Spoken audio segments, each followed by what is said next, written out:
Hey everybody, welcome back to Three Cat Stitching. This is a channel where I primarily talk about cross stitch. Back again with a VEDA video every day in April on a theme today. So I fell down a rabbit hole a few weeks ago of cross stitch patterns that had houses that were not your ordinary houses. So primarily food that has been turned into a house.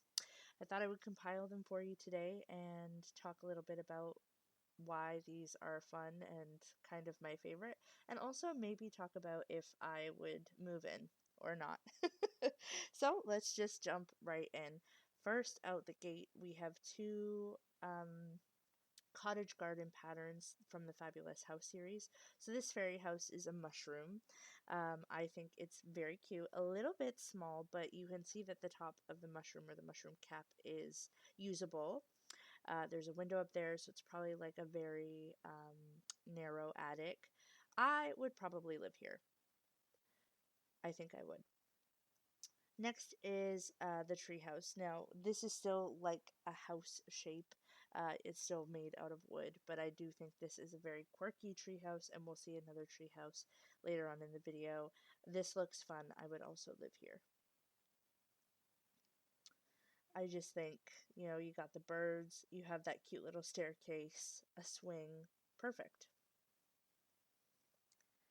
Next up is this Carrot House by Sarah Call Stitching. Based on the size of the bunny, which I would guess would be the size of me if I were living there, I don't even think I would fit through the door. And so, unless there's some crazy basement, I just don't think it would be suitable for me to live in this house. Not with all of the crafting supplies I would have to bring.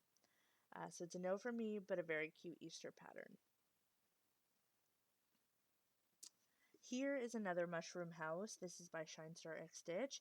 A couple patterns from this designer on this list here. I think this is cute. I think that there's a bit more room in this one because it's like two mushrooms put together. And I would probably live here. I would probably live in this one.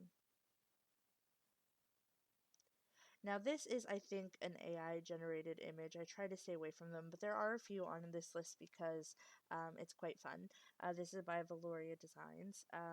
This looks like a mushroom mansion with all of those mushrooms in the back, but none of them have windows, so I can't tell if they're part of the house. I would need a tour first before I move in.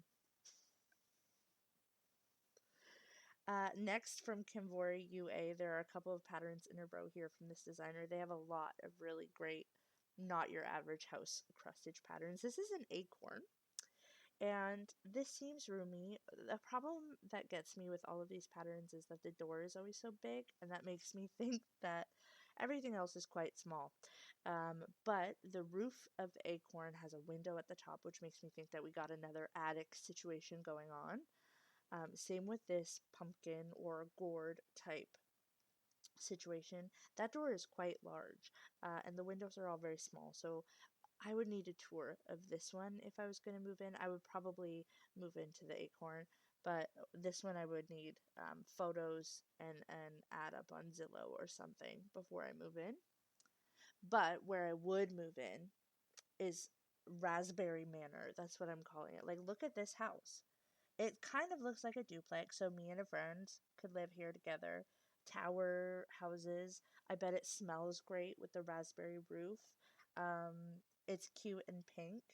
And you have a balcony, which is just luxurious. And I think that's what we all deserve. I would move in here sight unseen. I think all of my cross stitch would fit, and I think it would be cute and whimsical. Next, we have the Snail Houses by Owl Force Embroidery.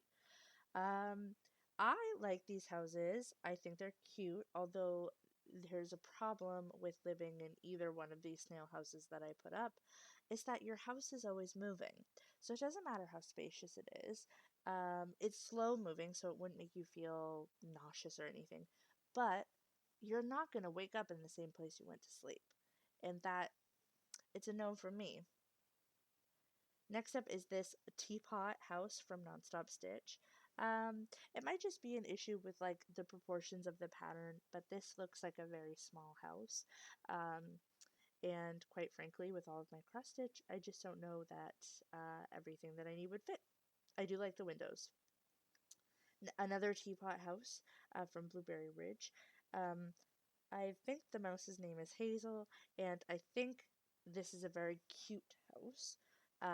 She has her clothesline on the outside, but practicality, if I have to share my house with a mouse, I just don't think there's going to be room for the both of us in that teapot, so I'll let her live in her home. We won't evict her. This, again, Shine Star X Stitch, she has a couple, or I'm assuming they have a couple more patterns here with a pepper. Um, I would probably live in a pepper house.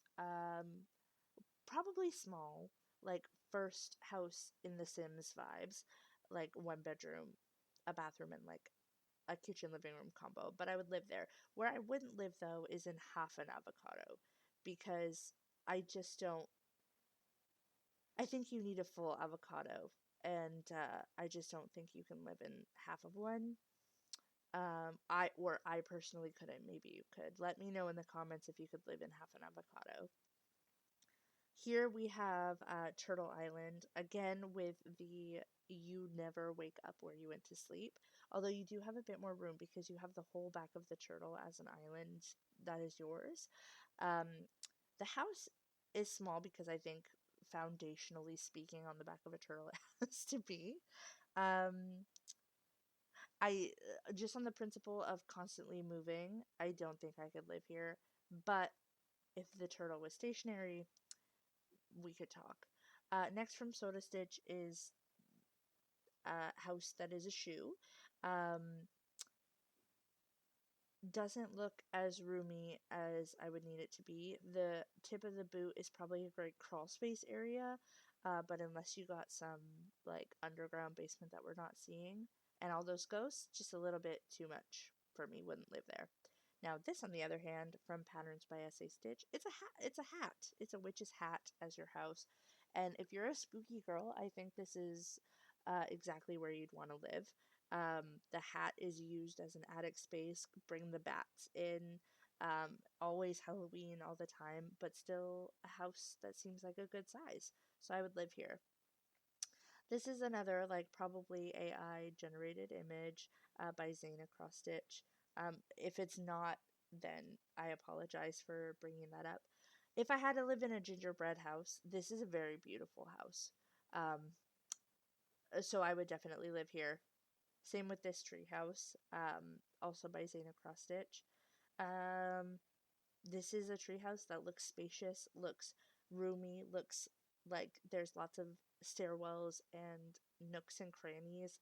Um, I would live here. We're coming to the end here. So this is Pumpkin Village by Alvorst Embroidery. I would live in some of these houses. I don't think I would live in them all. The bottom left looks like it has a lot of windows, which is great, which means it's probably big. Would live there. Would live in the middle home. Um, that's probably it. The other ones seem a little bit small. I need a lot of space. I have a lot of craft stuff. What can I say? But yeah, would love to know if you'd come to Pumpkin Village with me. And lastly, with Shannon Christine, the Fairy Village. Um, I think I would live in almost all of these houses. Maybe not the shoe, but I would live in the rest of them. The teapots, the watering can, maybe those two are a little bit small, but the mushroom, the rest of them, the flower house, I would definitely live here. And I would invite anybody who wants to live in Fairy Village with me. We could all live in our respective houses and have a great time. Uh, yeah, so fun video today. I hope you enjoyed. Um, yeah, just some fun houses that aren't houses, or shouldn't be houses. And if I personally would live there, I would love to know if you would live in any of those houses, and why. And if you have any patterns that kind of meet the same sort of criteria of a house that's not a house. There's a ton of mushroom houses, and there's also a ton of like pumpkin houses. Those seem to be the most that I found. But I would love to hear your thoughts. Thank you so much for watching. I hope you have a great day, and I'll talk to you soon. Bye, guys.